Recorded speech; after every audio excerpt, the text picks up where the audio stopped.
हरि ओम हरि ओम। नहीं बोलते ईश्वर के लिए कुछ भी, हम तो तुमको छत में चढ़ने के लिए रास्ता बताती है, ईश्वर के विषय में हम कुछ नहीं बताते।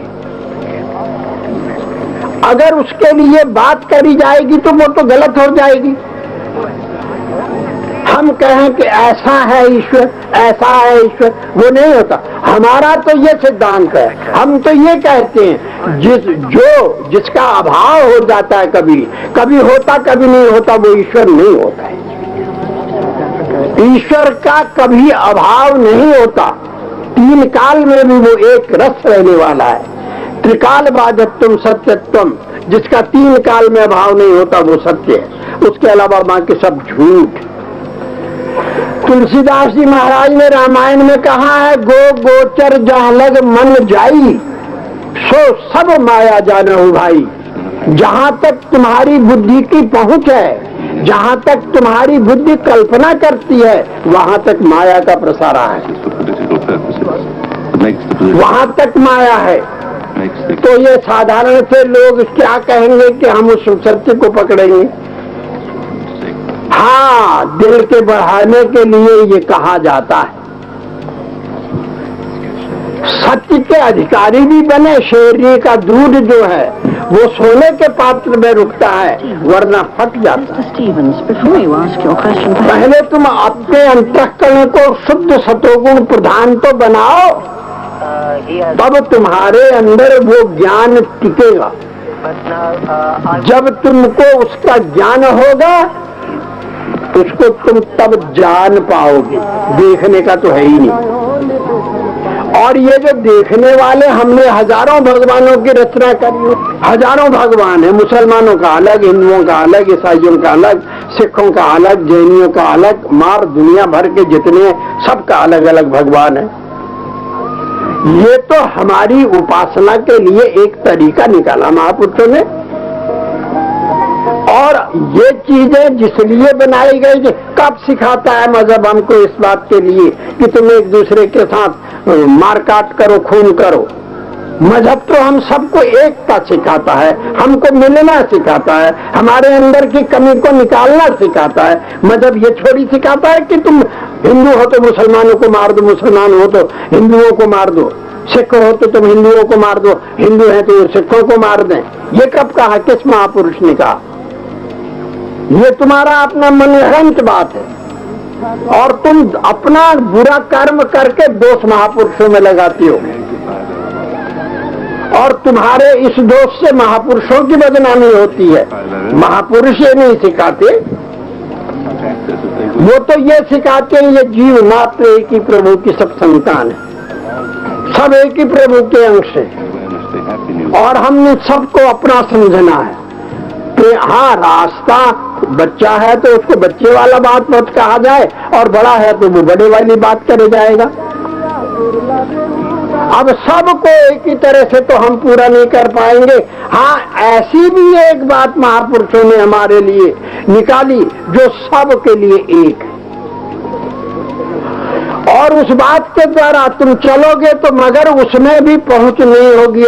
अभी तुम्हें बहुत सारे लोग कहते हैं हमने तो समझा था, उपदेश लिया था, मगर नजर तो कुछ नहीं आया। अभी हमारे अंदर तो प्रकट हो ही नहीं। अरे उसको ढूंढने के पहले अपने अंदर की कमियां खोज, अपने अंदर की उन कमियों को पहले निकाल दे। क्या तेरे अंदर कमियां नहीं रही? तूने कमरे को लकड़ियों से भर दिया है और बाहर आकर के कहता महाराज चलो अंदर विराजो। कहाँ विराजे? वहां तो कोठा भरा पड़ा है लकड़ी का। एक साधारण से आदमी को तुम अपने पास बुलाते हो तो तब भी तुम अपने मकानों को, कमरों को, दलान को वहां सफाई करते हो, वहां शुद्धता करते हो, फिर अपने उस प्रेमी को लाके वहां बैठाते हो, और चले भगवान को बुलाने और कोठा गोबर से भर दिया। कहा महाराज विराजे हृदय कमल में मेरे। तेरा हृदय कमल शुद्ध है कि गोबर का भरा हुआ है? हर वक्त यही इच्छा है। अभी तो हमारा मन दुनिया से भी नहीं हटा, संसार के पदार्थों से नहीं हटा, संसार के विषयों से नहीं हटा, संसार की लजीज चीजों से नहीं हटा, और फिर भगवान को कहाँ बैठाएगा? और बाजे बाजे कहते भगवान है ही नहीं। ठीक है भाई, नहीं है। एक था जट, वो चला गया किसी महात्मा के आगे, कह लगा दिखाओ भगवान। उसने बोला बेटा दिखाने का तो है नहीं। कहा मैं दिखाऊं? कहा अभी दिखा देता हूं। कहा दिखा, कैसे दिखाता है? उसने उसका गला पकड़ा और कस के हाथ से दबाया। कहा बोल नजर आ रही है कि नहीं? कहा आ गया। आ गया नजर पर तक हारिया बाबा जान छोड़। तो ऐसे गला दबा करके भगवान दिखाने वाले 999 मिलते हैं। हम ऐसे भगवान को मानती। अगर तुम भगवान को मिलना चाहते, मिलना क्या, मिलती वो चीज है जो कहीं हो कहीं न हो, कभी हो कभी न हो, कहीं गुम हुई हो, तब तो मिलो उसको। उधर तो तुम कहते हो वो सर्वव्यापक है, वो सब जगह रहता है, बेनकाबी वो कि हर जर्रे में जलवा आशिकार, और उस पर घूंघट वो कि सूरत आज तक नादीदा है। वहां तो तू कहता वो जर्रे जर्रे में रहता है, पत्ते पत्ते में रहता है, बगैर उसकी आज्ञा के पत्ता भी नहीं हिलता है। वहां कहता मैं उसे ढूंढने जा रहा हूं। कहां ढूंढने चला है? अगर मेरे दिल को ये भ्रम हो जाए कि मैं गुम हो गया हूं, मैं सारे हिंदुस्तान में घूम आऊं, अपने को ढूंढ पाऊंगा? मिलेगा तो कहीं हिंदुस्तान में? जिसको तू ढूंढना जा रही है वो तो तेरे अंदर है। कभी कभी ऐसी बात हो जाती है, प्राप्त वस्तु को भी हम अप्राप्त समझ लेते हैं, अपने अज्ञान की वजह से, अपने दिमाग की कमजोरी की वजह से। किसी भक्त ने या किसी प्रेमी ने अपने हाथ का एक अंगूठी जो था उसको रास्ते में निकाला, जरा सा उसको खारिज हुई, जैसे अभी हमारे शर्मा जी को हो रही थी। मेरे को ले आ रहे थे जलूस में, भक्तों का प्रेम कम था, मच्छरों का ज्यादा। इतने मच्छर मुझे काटे और मैं तुम्हें कुछ कह नहीं सकता था। मार बारिश हो रही थी, बारिश, समझे? तो उस बेचारे की ठीक इसी तरह से अंगूठी गायब हो गई। गायब क्या हो गई? खारिश हुई, उसने हाथ से अंगूठी निकाली और अपने जेब में डाल ली, अंदर के कहीं गिर न जाए, और चल दिया। अपने जिस काम में गया था वो काम करता रहा, कुछ समय हो गया वो भूल गई। 1-2 घंटे के बाद वो घर आया तो स्वाभाविक उसका हाथ अंगुली में लगा, अंगूठी गायब। अब उसने हल्ला मचा दिया, मेरी अंगूठी गुम हो गई, मेरी अंगूठी गुम हो गई, मेरी अंगूठी गुम हो गई। लोगों ने बोला तुम कहाँ कहाँ गए थे? अब जहाँ जहाँ गया था वहाँ वहाँ दौड़ मारता, घर का कोना कोना छान डाला, हर कोने में झाड़ू लगवाया, सब तरह से देखा उसने, कोशिश की, अंगूठी मिली। बेकार, बताओ, इतना नुकसान हो गया और पता नहीं कहाँ गिर गई। सुख स्वरूप भगवान है, और जब तक तू भगवान को नहीं मिलेगा तुझे सुख मिल नहीं सकता। इस संसार के नाशवान पदार्थों से तुझे अनित्य सुख की प्राप्ति होगी, और वो तेरे दिल को पूर्ण नहीं कर सकता। वो रेगिस्तान का जल होगा, जैसे हिरन रेगिस्तान में दौड़ता है और दौड़ता दौड़ता प्यासा होता है तो उसको रेत ही जल नजर आने लगता है, और वो दौड़ा हुआ जब जाता है जहां पानी दिखाई देता जाता है तो रेत। हम भी इसी तरह से उस सत्य को, उस सुख को, उस आनंद को, उस भगवान को ढूंढ रहे हैं। और ये जो सुख हमें दुनिया के पदार्थों के द्वारा मिलता है ये तो क्षणिक सुख है, और इसकी तो कभी पूर्ति होती ही नहीं। आज क्या होगी? जब से सृष्टि बनी और ये सृष्टि प्रलय हो जाएगी, ऐसे हजारों वैज्ञानिक लोग नवी से नवी इजाद करेंगे तो आदमी के हृदय को शांति नहीं मिलेगी। तरक्की तो हमने बहुत की है, इतनी बड़ी तरक्की है कि सृष्टि को हम अभी चाहें तो 6 दफा नष्ट कर दें। इतने बम गोले बना लिए हैं तुमने, इससे ज्यादा तरक्की और क्या करेगो? नष्ट का तो तुमने हिसाब पूरा कर लिया, मगर सृजन का भी किया।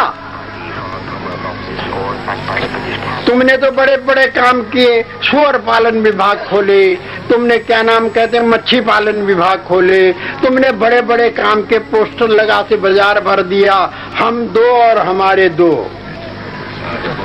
और उधर से लेक्चर, उधर से तुम्हारा चीज क्या मिलता है? राशन की दुकान में मिलावट की चीज। और तुमको तालीम दी जाती है मच्छी खाओ, मांस खाओ, शराब पियो, जुआ खेलो, और हमको फिर है और बच्चा एक ही पैदा करो, बाकी ना करो। ठीक, पियो शराब और खाओ मच्छी, और फिर तुम कहो कि हम आग के अंदर हाथ डालो और कहे हमारा हाथ न जले। ये कभी होता है? तुम हमारे शास्त्रों की मर्यादा को अगर अपनाना शुरू कर देते तो आज तुम्हारे ये पोस्टर न छपाने पड़ती, आज तुम्हारे सामने ये मुसीबत न आती जो इसके लिए रो रहे हो, लाखों और करोड़ों खर्च करते हो। तुमने करोड़ों रुपया खर्च कर दिया, अभी तक तुम कुछ भी नहीं तुम्हारा आदमियों का क्या बनाया।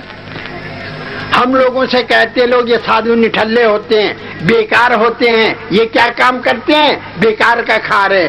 अरे हमने 10,000 50,000 आदमियों का शराब छुटा दिया। ये जितने बाबा बनाए हैं तुम्हारे बोर्डों के ऊपर मामल कर, ये नहीं 5-5 6 जमा सकते थे। हमने नहीं तुम्हारा काम किया, मगर तुम्हें नजर आई जब तब तो नहीं है। हमने ये नौजवानों को घर से निकाल करके तुम्हारी दुनिया के बोर्डों को पूरा कराया। तुम्हारे तो नहीं होती, तुम पढ़ते हो और सिनेमा देखने चले जाते हो। तो ये बात है। तो अगर तुम अपने मानव जीवन को सफल करना चाहते हो, मानव जीवन जिसलिए मिला है उस काम की पूर्ति चाहते हो, तो वो जीवन मिला ही सिर्फ तुम्हें अखंड सुख की प्राप्ति के लिए, और वो अखंड सुख तेरे अंदर, तेरी आत्मा में, तेरे ईश्वर में है, बाहर के भौतिक पदार्थों में नहीं है।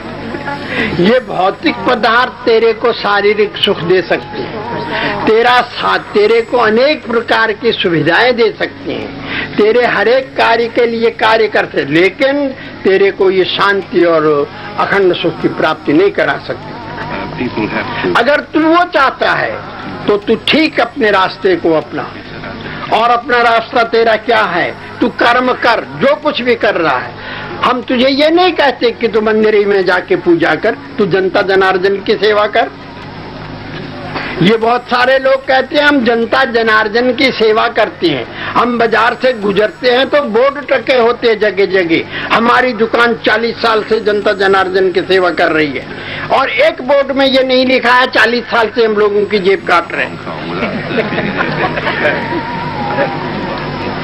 हम दुनिया की सेवा कर रहे, राष्ट्र की। बारे सेवक, तुम सेवा कहते किसको हैं? सेवक धर्म को भी नहीं समझते। अगर तुम सेवा में लग जाओ तो ये दुनिया को स्वर्ग बना दो, ये तुम्हारा भारत स्वर्ग हो जाए। भगवान राम ने कहा सबते सेवक धर्म कठोरा।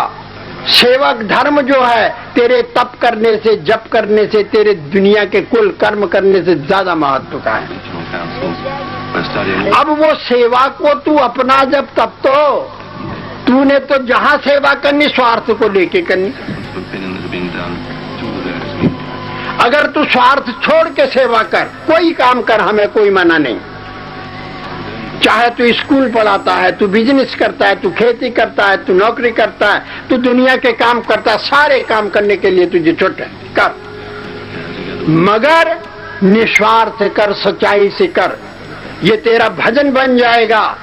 और तू कर शैतानी और फिर माला, और माला से चाहे मेरा मन शुद्ध हो, बिल्कुल नहीं हो। मजले ईश्वर ईश्वर ईश्वर जो कहता है, अरे कोई अलग अलग नाम लेने से ईश्वर के अस्तित्व में फर्क नहीं पड़ता। जल कहो, आप कहो, वाटर कहो, पानी कहो, तो ये कहने से क्या ईश्वर अलग अलग हो जाता है? किसी मजहब का प्राणी, कोई मजहब का आदमी किसी शब्द के द्वारा उसे पुकारता है तो वो तो पानी ही है, उसमें तो कोई फर्क ही नहीं। फर्क है तेरे भाव में, तेरे मन में, तेरे हृदय में, तू अपने हृदय का वो फर्क निकाल दे, आज ही राज खुल जाएगा। भगवान ने कहा दिल और दिमाग को तू मेरे तसव्वुर में लगा, अरे राज खुल जाएगा तुझ पे मंजिले मकसूद का। और ये बाकी दुनिया के झगड़ों में तो तू ऐसे ही पड़ा रहेगा, इससे छूट नहीं सकता और न तेरा जीवन सुखी हो सकता है। और ये भी हम नहीं कहते कि तू पुरुषार्थ करना ही छोड़ दे, तू काम करना छोड़ दे, तू निकम्मा बन जा, हम ये नहीं कहते। तुम सब काम करो, जो कर रहे हो वो करो, पूरा करो, बिल्कुल दिल से करो, मगर उसके बीच में जो ठगी करते हो वो छोड़ो। और जो अभिमान करते हो वो त्याग। इससे तुम दुनिया को ठग सकते हो, भगवान को नहीं। तुम कपड़ों से लोगों को अच्छे सुंदर खूबसूरत लगोगे, लेकिन भगवान को नहीं। वो अंदर दृष्टि रखने वाले तुम्हारे कपड़े नहीं देखते, वो तुम्हारा मन देखते हैं। अंदर तो तुम्हारा कूड़ा भरा हुआ है, बाहर से पैंट कोट पहन के करते रहो, इससे क्या होता है? बेवकूफ ऐसे ही जो होंगे वो तुम्हारे को कहेंगे यार सूट मस्त है। महापुरुष तेरे सूट को नहीं देखते, महापुरुष तेरे कपड़े नहीं देखते, वो तेरा हृदय देखते हैं। और तू कपड़ों से बनना चाहता मैं बहुत बड़ा आदमी हूँ, वो तेरे से बड़ा खरगोश है। खरगोश का जैसा कोट तेरा नहीं है फिट बच्चा। हाँ, ये बच्चियों जो साड़ियाँ चूड़ियाँ चमकाती फिरती हैं, इनसे अच्छे वो मोर के पर हैं। उसकी तरह कपड़े किसी के पास नहीं है, फिर भी इनके तो हर एक की सूट और कपड़े ये तो 6 दिन के बाद ड्राई क्लीन करने जाते। मोर कभी भेजता ड्राई क्लीन करने? बता। और तुम्हारे से ज्यादा चमकदार है, मैले होती ही न तो साबुन लगाना पड़े न धोने पड़े। और बड़ा अपने को समझ रहा है कि मैंने मकान बना लिया। क्या कर लिया तुमने? यहाँ लाखों किले बना के लोग मर गए, तूने एक बंगला बना लिया तो क्या हो गया? यही बहादुरी छांटता है। मेरे 10 लाख रुपए बैंक में मर के ले जाए, नोटों को गले से बांध के। और ये याद रख, कहीं मरते वक्त वो 10 लाख रुपए तुझे याद आ गए तो तुम्हारे महापुरुष करते हैं, मरते वक्त जो लक्ष्मी सुमिरे, ऐसी चिंता में जो मरे तो सर्प जौनी बल बल अवतरे। और तुमने अपने बुजुर्गों से बूढ़ों से सुना भी होगा, जो मरते वक्त धन याद करता हुआ मरता है तो भगवान कहते हैं घबरा मत बच्चा, मैंने तो भेजा था तुझे भगवान को याद करने के लिए, मगर तूने उम्र सारी धन कमाने में लगा दी, धन ही को गिनने में लगा दी। कोई नहीं, तुझे बहुत धन देंगे। पुराने जमाने का जो गढ़ा हुआ धन है उसको वहां बैठा दिया जाएगा, वहां सर्पणी का बच्चा बन के बैठे। अब उम्र भर धन के ऊपर घूमा करे खजाने का मालिक। ठाठ से घूमना, मार वहां नोट ही नोट, क्या वहां सोने के रुपये रखे हुए, हीरे जवाहरात रखे हुए, और उनके ऊपर खूब चक्र लगाना। और शास्त्र कहता, तेरा बुजुर्ग कहते, तेरे महात्मा कहते हैं, अगर मरते समय तू लड़का सुमेरे, ऐसी चिंता में जो मरे तो सुअर योनि बल बल अवतरे। अगर तुझे मरते वक्त लड़के की याद आती है तो भगवान कहते मत घबरा, अरे मैंने तो सोचा था मुझे याद करेगा, लेकिन तू चला लड़कों को याद करने। ठीक है बेटा, तुझे खूब लड़के देंगे, दूसरे जन्म में सुअर बना देंगे,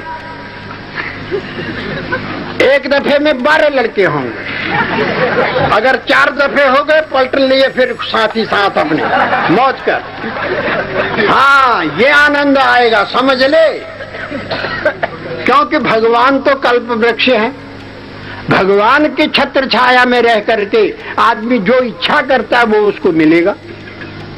एक आदमी चला गया, स्वाभाविक इत्तेफाक से वो कल्प वृक्ष के नीचे पहुंच गया, भूखा प्यासा कहीं, और वो बैठा, कहने लगा क्या करें, अब प्यास के बगैर मर जाएंगे, कहीं एक जल मिलता तो आनंद आ जाता। वो कल्प वृक्ष था, उसके नीचे जो मांगो वही मिलता था, और खट से सुराई नजर आ गई। तो उसने सुराही उठाई और उसमें गिलास में पानी डाला और ठाट से पिया। कहता है यार आनंद आ गया। फिर कहता है वो थक गया हूं, कहीं चारपाई होती ना, सोता खूब प्रेम से। खट सामने चारपाई बिछ गई तो जाके चारपाई में लेटा। कहता भाई बात ये है, चारपाई तो मिल गई मगर मच्छर यहाँ बड़े लड़ेंगे, कहीं चादर मिल जाती तो मौज बन जाती। खट से पेड़ से चादर भी गिर गई, चादर उड़ा। फिर जब मुंह ढांकने लगा तो मन में आया अरे यार कहीं जंगल में बाघ आके खा जाए तो। इतने में सचमुच बाघ आया, उसे दोनों हाथों से पकड़ के फाड़ दिया। समझ गए? तो भगवान जो है वो कल्प वृक्ष की तरह है, उनकी छत्र छाया में हो तुम सब। तुम जो चाहते हो तुम्हारे मन के मुताबिक वो पूर्ति तुम्हारी इच्छा जरूर करते, मगर किस रूप में करेंगे अब ये पूरा हम नहीं कह सकते। हो सकता है तेरे को सुअर भी न बना, तुझे देवता भी बनाया जा सकता है। बहुत सारे लोग कहते हैं ये गलत बात है, गेहूं बोते हैं तो गेहूं होता है और धान बोते हैं तो धान होता है, और ये तो कभी नहीं हुआ कि गेहूं बोए और मड़ुआ पैदा हो गया हो। मुसलमान कहते हैं कि तो ये हिंदू है, इनकी कहा क्या, कहा मर के गधा हो जाता है, कहती मर के घोड़ा हो जाता, बैल हो जाता, बकरी हो जाता, कहते हिंदू लोगों के शास्त्रों में ये लिखा हुआ है। अरे धान वो तो धान ही होंगे, गेहूं वो तो गेहूं होंगे। क्या बकवास है ये तुम्हारी? तुम कहते हो क्या नाम कहते, नहीं धान वो तो मड़ुआ हो जाएगा। भला आदमी मरेगा बकरा कैसा हो जाएगा वो? ये झूठ बोलते हैं हिंदू, और इसी बात को कह के लोगों को गुमराह करते हैं। एक महात्मा के पास वो गया, कहने लगा महाराज हमें कभी ऐसे होते तो देखा नहीं कि धान बो तो मड़ुआ हुआ, मड़ुआ हुआ तो मक्की हो गई। जो चीज बोते वो होता है, आदमी मरेगा आदमी ही होगा और कुछ नहीं होगा। महात्मा बोले जब गधा ही मरे तब क्या होगा? अगर मरे ही गधा तो फिर क्या होगा? का गधा गधा होगा? तो कहा तू आदमी है, आदमी है तू, गधा नहीं तो और क्या है? ये कोट पैंट लगा के मुच्छों में तेल लगा करके आदमी बनना चाहता है? आदमी इसको नहीं कहते, आदमी कहते हैं आदमियत जिसमें हो उसे आदमी कहती है। जो अपने इस आदम शरीर की कदर करना जाने उसे आदमी कहते हैं, जो इस शरीर का जो मतलब है उसको प्राप्त करे उसे आदमी कहते हैं। ये क्या कहता है हम आदमी हैं? तुम आदमी हो? तुम तो गधे नहीं, सुअर गधा पता क्या क्या है। हम तो कुछ नहीं कहते, वो तो पता लगेगा मरने के बाद, जब उस योनि में जाएगा। सांचा तो पहले तैयार है तेरे अंदर, जैसा तैने अपना सांचा बनाया है वैसे में ही तू जाके बैठ जाएगा। और ये तो तुम मानते हो, सभी मानते हो कि वो आत्मा जो है वो तो अजर अमर है, वो तो मरने वाला है नहीं। जब वो मरने वाला नहीं है तो फिर जो तुमने अपना हृदय बनाया वही तुम बनोगे। तुम अब ये हो जो कुछ तुम नजर आज दिखाई दे रहे हो, लेकिन हृदय तो तुम्हारा ये नहीं है। हृदय तो तुम्हारा सांप बन गया है, हृदय तुम्हारा नीच से नीच हो गया। हम ये भी नहीं कह सकते देवता भी हो गया हो। हम किसी के ऊपर ये दोष भी नहीं लगाते, हो सकता है उस बेचारे ने अपने अंतःकरण को इतना शुद्ध कर दिया हो कि उसका अंतःकरण देवताओं से भी बढ़कर, ये भी हो सकता है। बहुत सारे लोग कहते हैं आदमी मरता है तो वो तो कैसे हो जाएगा और ऐसे हो जाएगा। सुअरों वाले कर्म, गधों वाले कर्म, बकरों वाले कर्म, बिच्छू सांप वाले कर्म करो और फिर कहो हम आदमी हैं। आज तुम उन निर्दोषों के साथ जो अन्याय करते हो, क्या ये आदमी का कर्म है? कुछ तो विचारो, एकदम तो अंधे न बन जाओ। इस वास्ते हम इस वक्त आज जरा कुछ बात ऐसी हो गई कि ये बच्चे हमारे बहुत स्टेशन पर गए, सवेरे से बेचारों ने रोटी नहीं खाई, अब हम बोल रहे हैं तो ये उठेंगे नहीं, इस वास्ते आज इन्हें बड़ा मुसीबत भोगना पड़ा। इन लोगों के गुरु दरबार में आते और तुम कहते हो ये हमारा गुरुद्वारा है, जयकारे बोलते हो तो बोलते हो बोल मेरे गुरु महाराज की जय। जब तुमने ये कहा कि मेरे गुरु महाराज की जय, तो इसके माने ये हुए कि गुरु महाराज अकेले तेरे हैं। और हर आदमी इस बात का दावा रखता है कि गुरु महाराज मेरे हैं, क्योंकि हर एक आदमी ये कहता मेरे गुरु महाराज की जय। अगर तुम अपने गुरु महाराज की जय करना चाहते हो, खाली कहने से तो नहीं जय हो जाएगी। जय तो तब होगी जो गुरु महाराज जी की बताई हुई बातें हैं, जो दरबार के नियम हैं, जो असूल हैं, उन असूलों के मुताबिक तुम अपने जीवन को बना डालो तो गुरु महाराज की जय है।